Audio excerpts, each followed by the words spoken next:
तो welcome back to my channel guys. भूल तो नहीं गए ना मुझे? हाँ जानता हूँ कि इस बार कुछ ज्यादा ही देर लगा दी मैंने, पर क्या करूँ यार, आजकल काफी बिजी हो गया हूँ, इसलिए टाइम ही नहीं मिल पाता। एनीवेज, अब जब आया ही हूँ तो कुछ धमाका करके ही जाऊंगा।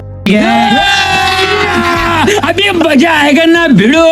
तो मुझे पता नहीं आपको ये याद होगा भी या नहीं, पर मैंने अपने इस वाले चैनल पर एक बार एक कम्युनिटी पोस्ट डाली थी जिसमें मैंने इनके कर्ण के प्रीवियस बर्थ में राक्षस होने वाले पॉइंट को एक्सटेंड करते हुए ये बताया था कि कैसे कर्ण ने अपने प्रीवियस बर्थ में रुद्र, नारायण और नर तीनों को एक साथ अकेले हरा दिया था। तो ऐसे में अगर उसे प्रीवियस बर्थ में राक्षस बोला भी जा रहा है तो ये तो हमारे लिए और भी गर्व की बात है, क्योंकि भाई लिटरली इसने रुद्र, नारायण और नर तीनों को एक साथ हराया है। ये बड़ी अच्छी बात कही आप। वेल खैर, ये तो हो गई वो जो कि मैंने उस पोस्ट में बोला था, पर मेरे उस पोस्ट के कुछ कॉन्सिक्वेंसेस भी थे, जिसमें से बहुत ही छोटा सा कॉन्सिक्वेंस ये है कि कुछ अनपढ़ और बुद्धि से पैदल लोगों ने उस पोस्ट का मतलब कुछ और ही निकाल लिया। जैसा कि आप लोग जानते हो, इनके दिमाग तो काम करते नहीं है। मैं पागल हूँ, मैं पागल हूँ। लोग कहते कुछ है और ये सोच कुछ और लेते हैं। अब फॉर एग्जाम्पल, एक बबलू नाम का बंदा जो ये तक बोल रहा था कि मैंने महादेव को कर्ण से हारा हुआ बोला, और ये कह के वो मेरी शिव भक्ति पर सवाल उठा रहा था। और फन फैक्ट तो ये था कि जिसके सामने वो ये बोल रहा था वो खुद एक शिव भक्त होने के नाम पर कलंक है।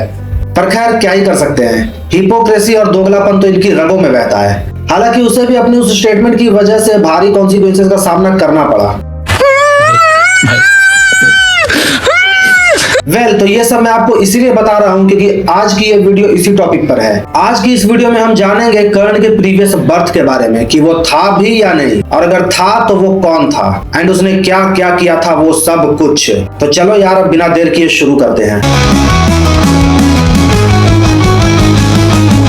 अर्जुन हूँ मैं समय के पार, सृष्टि का मूल तेरा सत्कार, ब्रह्मा की कल्पना, शिव की ज्वाला, ला विष्णु की लीला में मेरा ही उजाला। धनुर्धर मात्र में काल का लेखा, मृत्यु भी तमे जहाँ मेरा रेखा। गीता का ज्ञान मुझसे फूटा, कृष्ण ने बोला पर सत्य में छूटा। विश्व रूप जब मैंने दिखाया, लौटा देव डराया। मैं युद्ध हूँ, मैं शांति भी, मैं अंत हूँ और मैं अनादि भी। ना कोई अवतार, ना देव कथा, मैं अर्जुन हूँ, मैं हमसे भी प्रधान, हमसे भी प्रधान।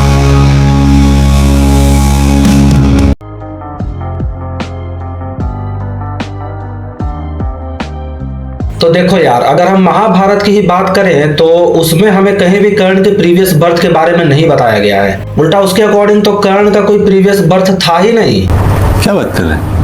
जी हाँ, महाभारत के आश्रम वासिका पर्व के अध्याय 39 के अकॉर्डिंग भगवान सूर्य नारायण ने अपने आप को 2 इक्वल पार्ट्स में डिवाइड किया था, जिसमें से एक पार्ट तो वो खुद थे और दूसरे पार्ट ने कर्ण के रूप में जन्म लिया, which means that Karna was an incarnation of lord Surya. Well, ये तो हो गई महाभारत की बात, लेकिन कुछ ऐसी चीजें भी होती हैं जो कि महाभारत में तो नहीं मिलती पर किसी और ग्रंथ में जरूर मिल जाती हैं। ओ अच्छा। और ये चीजें जो होती है ना, वो गैप्स को फिल करने के लिए यूज की जाती हैं, जिससे हमें कई सारे क्वेश्चंस का आंसर मिलता है जिसके जवाब हमारे पास नहीं होते। सेम चीज इस केस में भी, मतलब पद्म पुराण उन गिने चुने ग्रंथों में से है जिसमें कर्ण के प्रीवियस बर्थ का मेंशन मिलता है। खैर, ये बताना इसीलिए भी जरूरी है क्योंकि इस कहानी से हमें कुछ so called self proclaimed Shiva भक्तों के सनातन द्रोही विचारधारा का भी पता चलता है। इन लोगों ने मेरी शिव भक्ति पर सवाल उठाए थे ना, अब ये देखते हैं कि ये लोग खुद कितने बड़े शिव द्रोही हैं। आगे बढ़ने से पहले मैं आपको एक और चीज याद दिला देता हूँ कि मैंने अपनी ही एक पुरानी वीडियो में यह बताया था कि किन किन ग्रंथों में हमें लिंगोद्भव का उल्लेख मिलता है, जिसमें मैंने पद्म पुराण के बारे में बताते हुए कहा था कि इसमें हमें इसकी हल्की सी झलक देखने को मिलती है, जिसको मैं अभी बताने वाला हूँ। तो पद्म पुराण के सृष्टि कांड के अध्याय 14 में यह बताया जाता है कि एक बार भगवान रुद्र ने ब्रह्मा जी के 5वें सर को काट दिया था, जिसके बाद ब्रह्मा जी ने क्रोधवश अपने पसीने को जमीन पर फेंक दिया और उससे एक पुरुष का जन्म हुआ जो कि एक विशाल धनुष धारण किए हुए एक महान धनुर्धर था। कवच कुंडल से सुशोभित वह 1000 कवच धारण किए हुए था। उसने अस्तित्व में आते ही ब्रह्मा जी को नमन किया और अपने लिए आदेश देने को कहा, जिसके बाद ब्रह्मा जी ने उसे आदेश दिया कि वो भगवान शंकर को मार दे, जिससे ये दोबारा कभी उत्पन्न ही ना हो। उनका आदेश मानकर वो रुद्र को खत्म करने के इरादे से उनकी ओर बढ़ा, जिससे भयभीत होकर रुद्र ब्रह्मलोक से सीधा बद्रिकानाथ आश्रम भगवान विष्णु की शरण में चले गए। क्या? ये क्या बक रहे हो? मतलब समझ रहे हो, लिटरली यार वो भयभीत होकर बद्रिकानाथ आश्रम भाग गए, वो भी नारायण की शरण में। और वो भी कौन? भगवान रुद्र। बताओ, साले मजाक बना के रखते हो, भड़वा समझे है क्या? और ये सब मैं अपने मन से नहीं कह रहा, बल्कि ये उन कुछ सेल्फ प्रोक्लेम्ड शिव भक्तों के पद्म पुराण में ही लिखी हुई है, जिसको ये लोग अपना बाप मानते हैं। आप किताब से ज्यादा जानते हैं। वेल, यहाँ पर काफी सारे सवाल आपके मन में आ रहे होंगे, जिसका जवाब आपको मिलेगा। Just wait and watch my friends. तो हम आगे बढ़ते हैं। जब वो विष्णु जी के शरण में जाते हैं तो वहां पहुंचकर वो नारायण से खुद के प्राणों की रक्षा करने की भीख मांगते हैं। बताओ क्या बताऊं मैं अब यहाँ पर, अब आप खुद ही देखिए।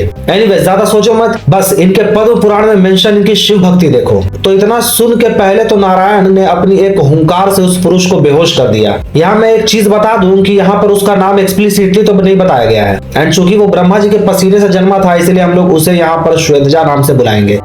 बात तो सही है। वेल, तो श्वेतजा के बेहोश होने के बाद नारायण ने रुद्र को उनके कपाल को आगे बढ़ाने को कहकर अपना दाहिना हाथ भी आगे बढ़ाया, जिसके बाद भगवान शंकर ने अपनी मुंड माला में से एक कपाल को आगे बढ़ाकर अपने त्रिशूल से नारायण के उस बढ़ाए हुए दाहिने हाथ में एक छोटा सा कट लगाया, जिससे उनके हाथ से निकले हुए खून को उन्होंने उस कपाल में भर लिया। एंड देन कुछ प्रोसेस के बाद उससे भी एक पुरुष का प्रादुर्भाव हुआ, जिसे उन्होंने नर नाम दिया, जो कि वो भी कीर्ति मुकुट, एक धनुष, 2 तरकश के साथ साथ हजारों हाथ धारण किए हुए था। भगवान शंकर ने नर को आदेश दिया कि वो श्वेतजा को खत्म कर दे। इतना कह के वो वहां से अंतर ध्यान हो गए। वेल, इसके बाद नर ने अपने बाएं पैर से बेहोश पड़े श्वेतजा को मारकर जगाया। देन उसके बाद जागते ही उन दोनों के बीच धरा को कपा देने वाला घोर युद्ध शुरू हो गया, जिसमें पहले नर ने श्वेतजा का एक कवच तोड़ दिया, लेकिन इससे भी उस पर कोई असर नहीं पड़ा। ससुर।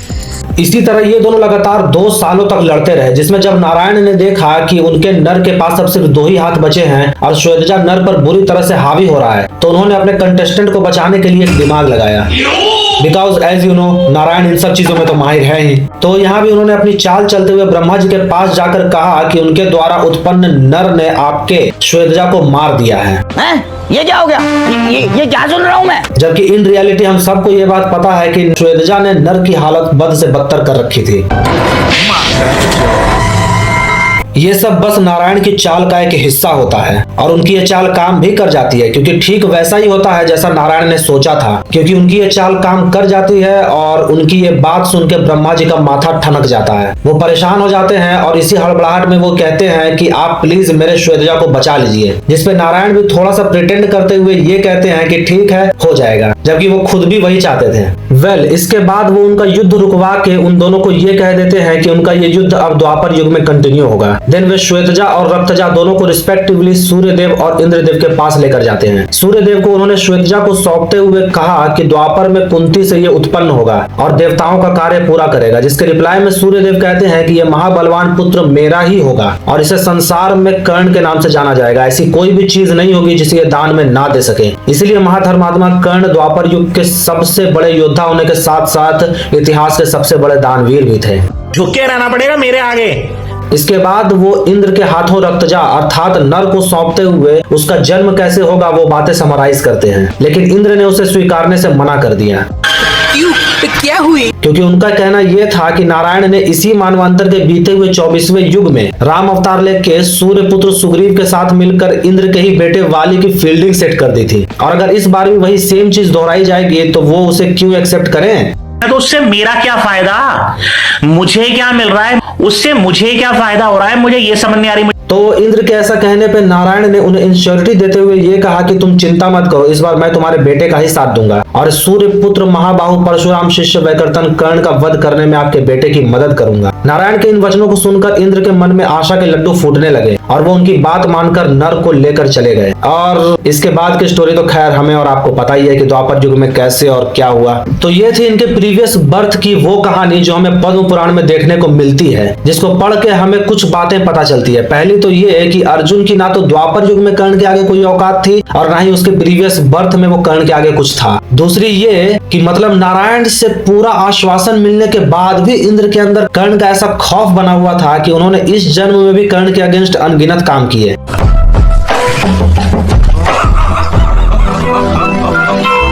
साथ ही इनके बेटे को भी नारायण के साथ मिलकर चीटिंग ही करनी पड़ी। बताओ। और तीसरी और सबसे इंपॉर्टेंट बात ये है कि जिस पद्म पुराण को ये सेल्फ प्रोक्लेम्ड सो कॉल्ड कुछ शिव भक्त अपने सिर पर उठाकर नाचते हैं, उसमें लिटरली भगवान शंकर के लिए भय जैसे शब्द का यूज हुआ है। लिटरली जो महाकाल है उनको भयभीत बताया जा रहा है यहाँ पर। ये तो मैं यहाँ इसीलिए बता रहा हूँ क्योंकि इसी कहानी को दिखाकर ये लोग कर्ण को राक्षस बोलते हैं, इसलिए मैंने बस इनके पूरे कॉन्टेक्स्ट को खोलकर आपके सामने रख दिया है। अब मैं पूछता हूँ कि है इनसे बड़ा कोई शिवद्रोही? और इसके बारे में हम और बात करेंगे आगे। फिलहाल इक्का दुक्का और ग्रंथ है जिसमें कर्ण की ये प्रीवियस बर्थ वाली कहानी मेंशन है, वो भी देख लेते हैं कि वहां क्या क्या लिखा हुआ है।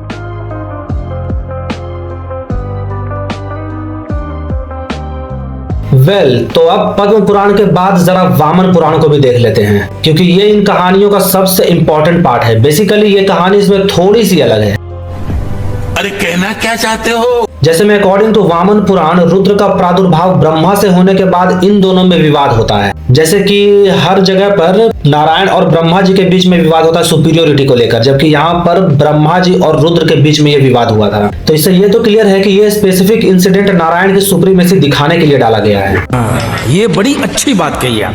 सो हम आगे बढ़ते हैं। तो इस दौरान भगवान शंकर ब्रह्मा जी का पंचम शीश काट देते हैं। मारो हमको जिंदा मत छोड़ो सालो, हम कोई मंदिर का घंटा है कि कोई भी आके बजा जाता है। देन उससे एक महाशक्तिशाली पुरुष का जन्म होता है जो कि महान धनुर्धर होने के साथ साथ कवच कुंडल भी धारण किए हुए था। और आपको तो पता ही होगा कि वो कौन होगा। तो उसने उत्पन्न होते ही भगवान शंकर से बड़े ही कठोर शब्दों में कहा कि उन्हें यहाँ से चले जाना चाहिए, उन्होंने पाप किया है और भी कई सारी चीजें। हालांकि ये सब चीजें वो अपने मन से नहीं बल्कि ब्रह्मा जी के पंचम शीश के प्रभाव में आकर कह रहा था क्योंकि उसका जन्म उसी से हुआ था। उसकी ये सब बातें सुनकर रुद्र वहां से चले जाते हैं और बद्रिकानाथ आश्रम जाकर नारायण से मदद मांगते हैं एज यूजुअल। जिसके बाद नारायण कहते हैं कि मेरा बायां हाथ काटो। जी हाँ, यहाँ पर वो अपने लेफ्ट हैंड को काटने के लिए कहते हैं, जबकि पद्म पुराण में वो उनका राइट हैंड था। सो उनके कहने पर शंकर जी उनके बाएं हाथ को अपने त्रिशूल से काट देते हैं और उससे भी एक नर नाम का पुरुष प्रकट होता है जो कि उन्हें नमन करते हुए कहता है कि वो आज किसका सर धड़ से अलग करे। और फिर क्या था, सेम वही चीजें भगवान रुद्र के आदेश पर वो ब्रह्मा से उत्पन्न उस पुरुष से जाकर के भिड़ जाता है और उनके बीच घोर युद्ध शुरू हो जाता है जो कि सहस्त्रों दिव्य वर्षों तक चलता रहता है। पद्म पुराण में ये 2 सालों तक चलता है, जबकि वामन पुराण के अनुसार ये सहस्त्रों दिव्य वर्षों तक चलता है। यहाँ पर हालांकि ये तो नहीं बताया गया है कि इन दोनों में कौन डोमिनेट कर रहा था, लेकिन फिर भी हम इसका अनुमान लगा सकते हैं और वो कैसे बताता हूँ थोड़ी देर में। तो जब उनका युद्ध इतने टाइम तक चलता रहा तब रुद्र ने एक दिमाग लगाया। जी हाँ, यहाँ पर वो काम भगवान रुद्र ने किया था जो काम पद्म पुराण में भगवान विष्णु द्वारा किया गया था। उन्होंने जाकर ब्रह्मा जी से कहा कि हमारे नर ने आपके द्वारा बनाए हुए पुरुष को परास्त कर दिया है, बट अफसोस कि नारायण की तरह रुद्र की ये चाल काम नहीं आई। ब्रह्मा जी ने तुरंत पकड़ लिया कि वो असत्य कह रहे हैं क्योंकि ऐसा पॉसिबल ही नहीं था कि नर के अंदर इतनी शक्ति हो कि वो साक्षात ब्रह्मा द्वारा निर्मित पुरुष को युद्ध में परास्त कर दे। जलवा है हमारा। जिसका कारण वो बताते हुए ये कहते हैं कि उन्होंने उस पुरुष का निर्माण अजय रहने के लिए ही किया है, किसी में इतना सामर्थ्य नहीं है कि श्वेतजा को हरा दे। तो अगर कोई हारा है तो वो नर है, ना कि श्वेतजा। और इस तरह से भगवान रुद्र का असत्य उजागर हो गया। इससे हमें ये भी समझ आता है कि इस युद्ध में श्वेतजा ने नर को बुरी तरह से रौंद डाला होगा, क्योंकि according to statement of lord Brahma Shwetaja का जन्म अविजित रहने के लिए हुआ था और शायद यही कारण था द्वापर में कर्ण की असीम शक्ति के पीछे। और इससे पहले कि ये लोग कुछ और बोले, मैं ये बता दूं कि ब्रह्मा जी के इस स्टेटमेंट के बाद रुद्र ने जो एक्शन लिया उससे ये बात और भी साबित होती है कि श्वेतजा ही जीता था, क्योंकि उसके बाद रुद्र ने श्वेतजा को सूर्य लोक भेजकर नर को नारायण के भीतर डाल दिया था। और इससे अब हमें पता चलता है कि आखिर क्यों हमारे पर ब्रह्म अर्जुन जी को हर छोटे मोटे काम के लिए किसी न किसी से हेल्प की भीख लेनी ही पड़ती थी। तो देखा आप लोगों ने कि कैसे कर्ण ने अर्जुन को पिछले जन्म में तो धोया ही, उसके साथ साथ द्वापर युग में भी उसको पटक पटक कर मारा। तो ये थी कर्ण अर्जुन के प्रीवियस जन्म की कहानी अकॉर्डिंग टू वामन पुराण। तो अब मैं पूछना चाहता हूँ अर्जुन भक्तों से कि मानोगे ना ये कहानी, या फिर यहाँ भी तुम लोगों का दोगलापन शुरू हो जाएगा? क्योंकि वो क्या है ना यार, ये बात जग जाहिर है कि इनके दोगलेपन की कोई लिमिट नहीं है, कहीं भी शुरू हो सकती है। ये लोग कर्ण को उसके प्रीवियस बर्थ में राक्षस बोल रहे थे ना, तो फिर बताओ यार, इस राक्षस ने तो नर की फील्डिंग सेट कर दी थी और साथ ही रुद्र, नारायण और इंद्र इन तीनों को टीम अप करना पड़ा था उससे लड़ने के लिए। जस्ट इमेजिन इस पावर लेवल्स। तो वामन पुराण के बाद अब बढ़ते हैं इस वीडियो के सबसे इम्पोर्टेंट सेक्शन की तरफ, जहाँ ये सब बकवास शुरू हुआ था। उसके बाद कुछ और इम्पोर्टेंट चीजों को भी देखेंगे।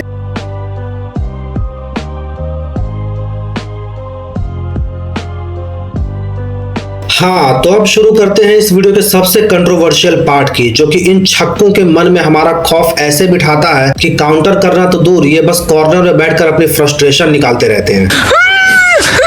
तो आगे बढ़ने से पहले मैं ये बता दूं कि वीर चरित्रम सम्राट शालिवाहन विक्रमादित्य की एक बायोग्राफी है, जो कि अराउंड 1st सेंचुरी BCE में रूल किया करते थे, और इस किताब को कवि अनंत देव ने 12th सेंचुरी के अराउंड लिखा था। इसमें स्पेशली ये कहानी तो नहीं बताई गई है, बल्कि इसको आप एक तरह की कहानी का कोटेशन मान सकते हो। अरे कहना क्या चाहते हो? मतलब ये है कि इसमें बातों ही बातों में कर्ण के प्रीवियस बर्थ के बारे में बता दिया जाता है। अब आप इसको ऐसे समझ सकते हो कि जैसे आदि गुरु शंकराचार्य ने अपनी श्री शिवानंद लहरी में लिंगोद्भव का एक्सप्लिसिटली मेंशन तो नहीं किया, लेकिन फिर भी उसको 5 बार कोट कर दिया, तो ये कुछ उसी तरह का है। तो उससे मेरा क्या फायदा?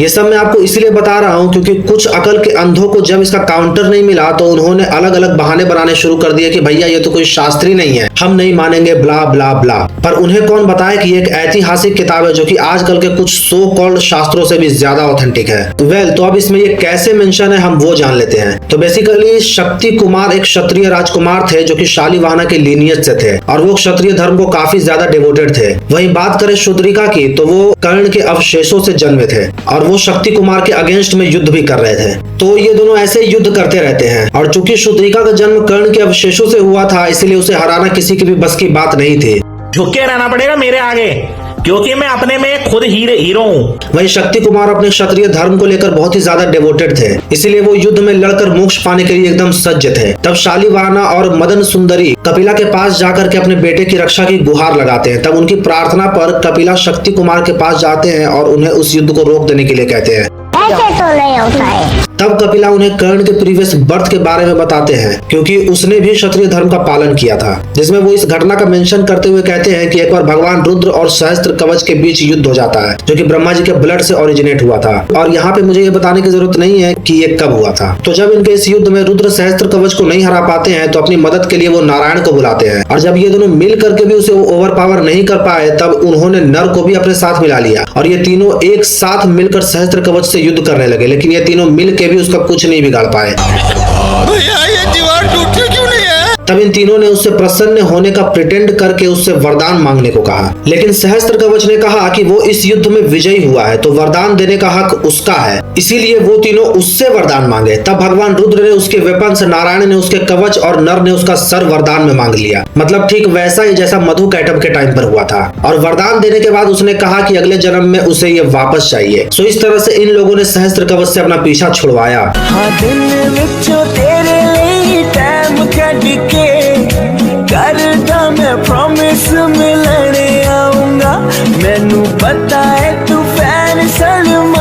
तो बस यही इतनी सी बात थी यार, जिसके पीछे ये हिजड़ों की फौज इतनी पागल हुई पड़ी थी। तो मैं पागल हूँ।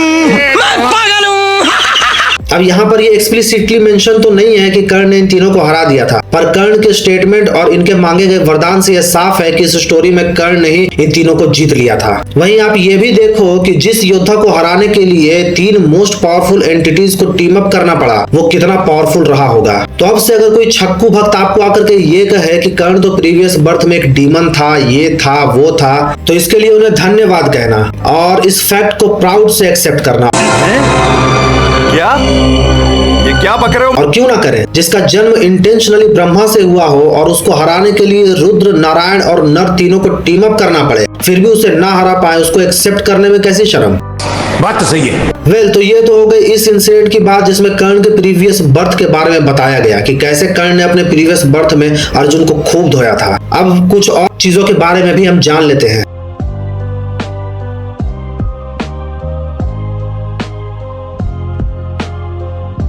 ये सेक्शन देख के आपको थोड़ा अजीब लगा होगा, क्योंकि जैसा कि मैंने बताया कि महाभारत के अकॉर्डिंग कर्ण का कोई प्रीवियस बर्थ नहीं था, तो फिर मैंने ये सेक्शन क्यों ऐड किया। तो सच कहूं तो स्क्रिप्ट लिखते टाइम मैंने इसको ऐड करने का नहीं सोचा था, लेकिन अचानक से मुझे 4 साल पहले का एक ऐसा इंसिडेंट याद आ गया जब मेरी एक चमन छिलगूजे से कहा सुनी हो गई थी। तब जब मैंने उसको ये कहा कि महाभारत में कर्ण का कोई प्रीवियस बर्थ था ही नहीं, तब पता है उसने क्या काउंटर दिया था। लिटरली उसने मुंह उठाकर ये फुटनोट चिपका दिया था जिसमें ये लिखा है कि दंभोधव का अगला जन्म कर्ण के रूप में होता है। ये क्या बात करता है यार? भाई साहब लिटरली मैं तो हंसते हंसते लोटपोट हो गया था यार। मैंने उसको ये बताया कि ये फुट नोट है जो कि विवेक देवराय का पर्सनल ओपिनियन है, और साथ ही यहाँ पर ये एक मेटाफोर है। क्या?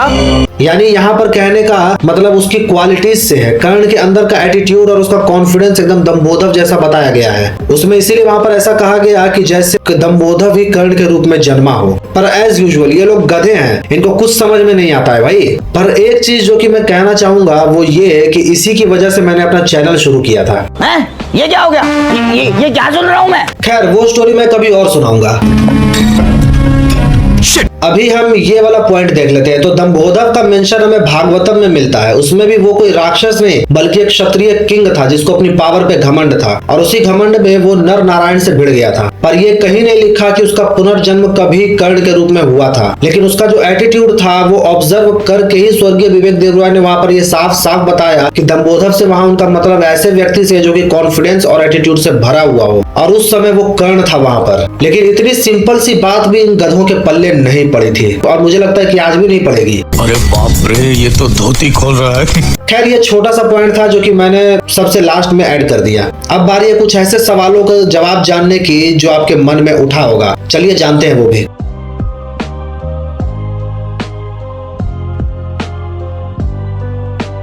तो इन कहानियों के बाद अब थोड़े मिसकंसेप्शंस को भी क्लियर कर लेते हैं। वैसे भी ये हिजड़े की औलादों से हमें कोई मतलब वैसे भी नहीं है, ना कभी थी और ना ही कभी होगी, क्योंकि ये बबलू जैसे हिजड़े कूल बनने के लिए कमेंट में भौंक तो देते हैं, लेकिन जब इनकी ठुकाई चालू होती है तो कहते हैं कि भैया हमने तो ऐसा इसलिए कहा था, हमने तो वैसा इसलिए कहा था, ब्ला ब्ला ब्ला। लेकिन इससे इनकी मानसिकता तो नहीं बदलने वाली ना। वेल, तो अब टॉपिक पर आते हैं। तो जब मैं ये कहानियां आपको बता रहा होऊंगा तब आपके मन में ये सवाल जरूर आया होगा कि आखिर महादेव ब्रह्मा द्वारा बनाए हुए पुरुष से डर के कैसे भाग सकते हैं। और मैं जानता हूं कि आपके मन में ये सवाल जरूर आया होगा, क्योंकि जब मैंने ये कहानी पढ़ी थी तब मेरे भी मन में ये सवाल आया था। लेकिन जैसे जैसे मैं आगे बढ़ते गया मेरे सारे सवालों के जवाब मुझे मिल गए। देखो राहुल, ज्यादा बात करने की हमें आदत नहीं है। तो दरअसल जिनको मारने के लिए ब्रह्मा जी ने श्वेतजा को बनाया था वो दरअसल महादेव नहीं थे, बल्कि वो रुद्र नील लोहित थे। क्या? ये क्या बक रहे हो? जी हाँ, वो रुद्र नील लोहित थे। क्योंकि जब आप ये कहानी ध्यान से पढ़ोगे तो पद्म पुराण में ब्रह्मा जी श्वेतजा को आदेश देते हुए ये बोलते हैं कि रुद्र को मारो जिससे इसकी उत्पत्ति दोबारा ना हो। जिससे ये तो साफ है कि ये वो है जिनकी उत्पत्ति हुई है। मीन्स ये तो क्लियर है कि ये कोई रुद्र ही है। अब अगर आपको मेरी ये वाली वीडियो याद होगी तो इसमें मैंने आपको प्रूफ के साथ बताया था कि महादेव ब्रह्मा और विष्णु के पिता और पुत्र दोनों ही हैं। जिसमें मैंने आपको ये भी बताया था कि महादेव के ही एक एक अंशों का जन्म ब्रह्मा और विष्णु से हुआ था, जिसमें जिनका जन्म ब्रह्मा से हुआ था उनका नाम रुद्र नील लोहित, और जिनकी उत्पत्ति विष्णु से हुई थी उनका नाम रुद्र कपारदिन था। इसके बारे में अगर आपको ब्रीफ में जानना है तो मेरी ये वाली वीडियो देख लेना। तो ये सब तो आप समझ गए होंगे। अब पॉइंट ये है कि मैंने ये क्यों कहा कि वो रुद्र नील लोहित ही हैं। वो रुद्र कपारदिन भी तो हो सकते हैं, तो ऐसा नहीं है, वो रुद्र नील लोहित ही हैं। क्योंकि जब ये रुद्र श्वेतजा से भयभीत होकर वहां से निकलते हैं तब नारायण की शरण में जाते हैं। देन वहां पर नारायण उन्हें अपना पोता कहते हैं, जो कि कोई और नहीं ब्रह्मा के पुत्र की तरफ इशारा कर रहा था। तो इससे ये तो साफ है कि ब्रह्मा के श्वेतजा से बच के भागने वाले रुद्र नील लोहित थे, ना कि स्वयं महादेव। सेम इसी तरह से वामन पुराण में भी ब्रह्मा का युद्ध उनके शीश से उत्पन्न रुद्र से ही होता है, जिससे ये फिर से कंफर्म होता है कि वहां पे रुद्र नील लोहित की बात हो रही है। लेकिन कुछ अकल के अंधे बिना कुछ पढ़े बिना कुछ सोचे समझे सीधा हमारी शिव भक्ति पर सवाल उठाने चले आते हैं मुंह उठाकर। गाल पे एक राप्टा पड़ेगा ना, सड़क पे नाचता फिरेगा। जैसा कि ये बबलू बेटा, इसने चौड़े में आकर ये तो बोल दिया कि हमने भगवान शिव का अपमान किया है, लेकिन जब इसकी तुड़ाई चालू हुई तब ये कहता है कि वहां तो मैं रुद्र नील लोहित की बात कर रहा था, जबकि इस दोगले की औलाद को ये तक पता नहीं था कि वो रुद्र नील लोहित की बात हो रही है। अरे ये तो नील लोहित के नाम के अलावे और कुछ नहीं जानता है उनके बारे में। ससुर और तो और ये अपनी बात को बचाने के लिए मेरे आगे वायु पुराण का एक सस्ता सा रेफरेंस दिखाता है कि वहां पर तो नील लोहित को महादेव भी कहा गया, इसीलिए उसने महादेव का नाम भले ही लिया लेकिन वो बात नील लोहित के लिए बोली थी। वाह, नहीं वाह, क्या बात है। नाइस। अब इस पे ज्यादा डीप में तो नहीं जाऊंगा, बस इतना कहूंगा कि अगर किसी को किसी और नाम से बुला लिया होगा तो ये चमन छिलबूजा ना उसको भी किसी और की जगह पे चिपकाता फिरेगा। फॉर एग्जाम्पल हरिवंशा में महादेव नारायण से कहते हैं कि आपके जितने भी नाम है वो सारे मेरे ही हैं, और ये चीज आदि गुरु शंकराचार्य द्वारा कोटेड भी है। तो ये चमन छिलबूजा ना हर जगह जहाँ पर नारायण का नाम होना चाहिए वहां पर उठा करके महादेव का नाम चिपकाने लगेगा। अजीब जानवर है। अगर इसके लॉजिक से देखें तो यानी अगर कहीं पर लिखा हुआ होगा लक्ष्मीपति नारायण, तो इसके लॉजिक के हिसाब से वहां होना चाहिए लक्ष्मीपति महादेव। ये मैं नहीं कह रहा, ये इसके लॉजिक के हिसाब से यही तर्क निकलता है ना, क्योंकि नाम तो उन्हीं का है। बात तो सही है। और ये तो मैं बस एग्जांपल दे रहा हूँ, क्योंकि ऐसी बेतुकी बातों के लिए ना इस बंदे को तो चप्पल उतार कर मारना चाहिए था। अब इसके उस वायु पुराण के रेफरेंस की तरफ भी देख लेते हैं। तो एक्चुअली इसका सही से जवाब हमें महाभारत में मेंशन इस इंसिडेंट से मिलता है, जहां बताया जाता है कि रुद्र नील लोहित ब्रह्मा से जेनरेट होने के बाद अपने आप से 10 और रुद्र उत्पन्न करते हैं। तो इससे हमें यह समझ में आता है कि वो नाम उनके नहीं बल्कि उनसे उत्पन्न रुद्रों के थे। तो इस बबलू बेटी का ये बहाना भी गया तेल लेने। और अब बात यह है ना कि इसके पास अब और कुछ बचा नहीं है, क्योंकि इसके बाप ने इसको कुछ और कोई रेफरेंस दिया ही नहीं है। क्योंकि जिसके दम पर इस चमन चटैये ने वो चौड़े में आकर के वो कमेंट किया था, वो तो इसको अकेला छोड़कर कब का फरार हो चुका है। अब ये करे तो करे क्या, तरस आ रहा है मुझे भाई इस पर। खैर हम आगे बढ़ते हैं।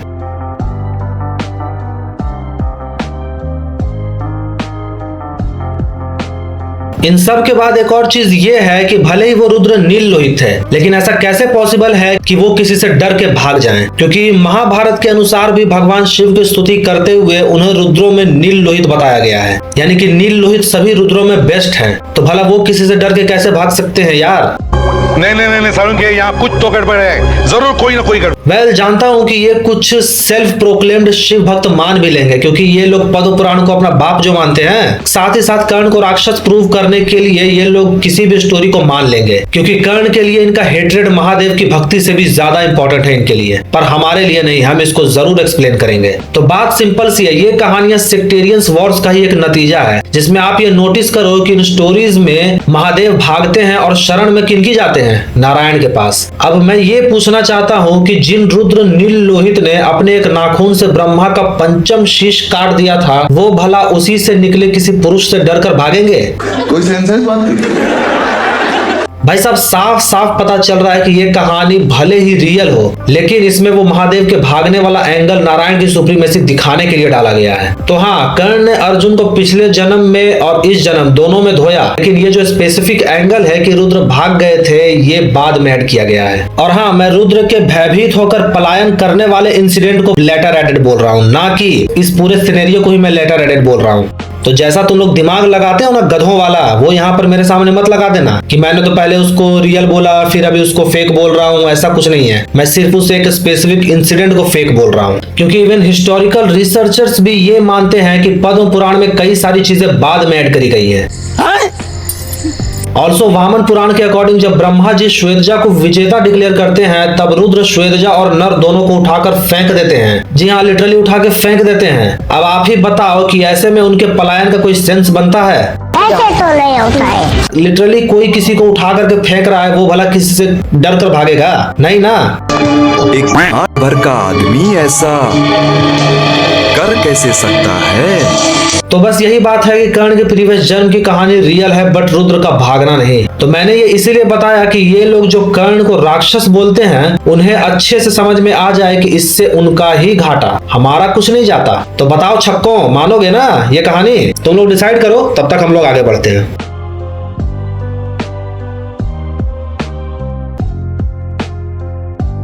अब जरा बात करते हैं वीर चरित्रम की ऑथेंटिसिटी की, क्योंकि जैसा कि आप लोग जानते हैं कि ये छक्कों का झुंड जब भी अपनी औकात से बाहर की चीजों को देखता है ना, तो इनके पास बोलने के लिए कुछ बचता नहीं है। और ऐसे में एकमात्र रास्ता जो कि इन भगोड़ों के पास बचता है, वो ये है कि सीधा ही चीजों को फेक बोल दो। कभी नीति प्रकाशिका को फेक बोल दो, कभी कटाप्यादि सूत्र को फेक बोल दो, कभी धनुर्वेद की सबसे इंपॉर्टेंट कैटेगरी को फेक बोल दो, तो कभी वीर चरित्रम को फेक बोल दो। इन लोगों का मतलब पूरा करियर इन चीजों को फेक बोलने पर बसा हुआ है, और एक हम है जो बार बार इनका करियर खत्म करते रहते हैं। अभी जैसे हम वीर चरित्रम पे इनकी धोती खोलने वाले हैं, तो अगर आपने ध्यान दिया हो तो ये जो रेफरेंस हमने वीर चरित्रम के रिगार्डिंग दिखाया था, वो एक्चुअली में ग्रेट रिसर्चर ऑल्ब्रेक्ट वीबर द्वारा मेंशन्ड पार्ट था। एंड इफ यू रिमेंबर, ये उन गिने चुने लोगों में से थे जिन्होंने इन काल्पनिक पांडवों का सच सबके सामने उजागर किया था, वो भी अपने प्रूफ और रिसर्च के साथ। विच मीन्स ये भी उन्होंने ऐसे ही मेंशन नहीं किया होगा।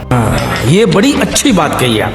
तो तो ये अपने आप में इसकी ऑथेंटिसिटी प्रूव करता है। वहीं अगर हम शूद्रका नाम के बुक में देखें, जो कि mostly ancient Sanskrit literature king Shudraka पर बेस्ड है, तो इसमें कुछ एंशियंट किंग और उनके गौरवमय इतिहास के बारे में लिखे गए कुछ किताबों के बारे में बताया जाता है, जिनसे किंग शूद्रका का कुछ कनेक्शन हो। और उसमें से हमें एक किताब वीर चरित्रम भी देखने को मिलती है, जिसको सम्राट शालिवाहन विक्रमादित्य के लिए डेडिकेटेड बोला गया है, जो कि इसकी ऑथेंटिसिटी का एक और प्रूफ है। वहीं अगर हम इंडियन एंटीक्वेरी जर्नल 8 में भी देखें तो वहां ये साफ साफ लिखा है कि वीर चरित्रम सम्राट शालिवाहन के लिए लिखा गया सबसे पुराना वर्क है। वैसे ये बताना जरूरी तो नहीं है, लेकिन इन अकल के अंधों के लिए मैं ये फिर भी बता देता हूँ कि ये ASI यानी आर्कियोलॉजिकल सर्वे ऑफ इंडिया द्वारा अप्रूव्ड है, और समझदार के लिए इशारा ही काफी है। आप किताब से ज्यादा जानते हैं। वेल, ये तो हो गई इसकी ऑथेंटिसिटी की बात कि ये कितनी ऑथेंटिक है। अब जरा इन छक्कों के एक और एक्सक्यूज को भी देख लेते हैं। तो ये कहते हैं कि हम तो भाई सनातन शास्त्रों को मानते हैं, इसके अलावा और कुछ नहीं, और वीर चरित्रम कोई शास्त्र नहीं है, इसलिए हम नहीं मानेंगे।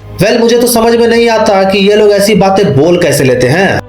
ये राज भी उसी के साथ चला गया सर, क्योंकि इनकी हरकतों से ये तो साफ है कि ये लोग सनातनी है नहीं, और जो इनका आइडल है वो खुद किनका एंसेस्टर है वो आप मेरी ये वाली वीडियो देखकर तो समझ ही सकते हो। और ऐसे तो ये लोग बोलेंगे कि हम शास्त्रों के अलावा कुछ नहीं मानेंगे, लेकिन फिर मुंह उठाकर मुद्रा राक्षस जैसी किताबों का यूज करेंगे और उसको अपना बाप बना लेंगे, क्योंकि वहां पर इनकी सोच से मिलती जुलती कुछ बातें इनको नजर आती हैं। तो ये है इनका दोगलापन, जो कि इनकी रगों में खून की जगह पे बहता है। अरे बाप रे, ये तो धोती खोल रहा है।